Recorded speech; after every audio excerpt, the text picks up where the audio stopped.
میرے ساتھ یہ منظر آپ دیکھ رہے ہیں، شیخ محمد حسن غیبی شاہ قادری رحمۃ اللہ تعالیٰ علیہ کا مزار شریف ہے، ساؤتھ افریقہ کیپ ٹاؤن۔ یہاں پر عموماً ایسا ہوتا ہے کہ گرمی کی شدت کی وجہ سے سوکھی گھاس میں آگ لگ جاتی ہے۔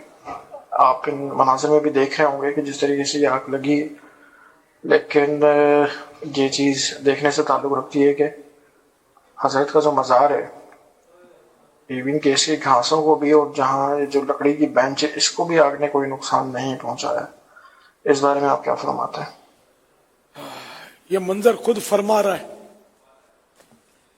کہ اللہ کے نیک بندوں کو، ان کی برکتوں کو لوگ دیکھیں اور مزارات اولیاء پر حاضری دے کر اکتساب فیض کریں کہ یہ وہ ہیں کہ ان کے مزارات کو بھی آگ نہیں چھوتی تو ان کے جسموں کو کیوں چھوئے گی، اور جو ان کی صحبت سے فیضیاب ہوں گے انشاءاللہ ان کو بھی آگ نہیں چھوئے گی۔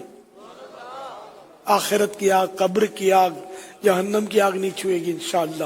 اور بینچ بھی اسی مزار شریف کی برکت پڑوس میں ہے نا، تو اس کو بھی ہم نے دیکھا کہ نیچے اس کے آگ کے آثار ہیں، اس بینچ کے کالے کالے کوئلے ٹائپ کے نظر آ رہے ہیں۔ بینچ بالکل فریش ہے کہ یہاں زائرین بیٹھتے ہوں گے جو حاضری دیتے ہوں گے مزارت پر۔ یہ کیپ ٹاؤن یہ ساؤتھ افریقہ کا ایک شہر ہے اور اس کو مدینۃ الاولیاء بولتے ہیں۔ یہ اور اولیاء کرام کے جو مزارات ہیں وہاں بھی اس طرح کے معاملات کہتے ہیں کہ ہوئے ہیں کہ آگ لگی ہے اور وہ مزار شریف کو کوئی آنچ نہیں پہنچائی۔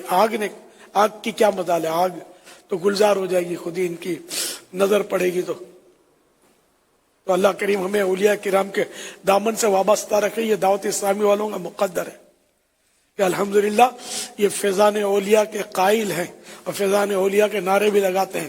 فیضان اولیاء جاری رہے گا انشاءاللہ عز و جل۔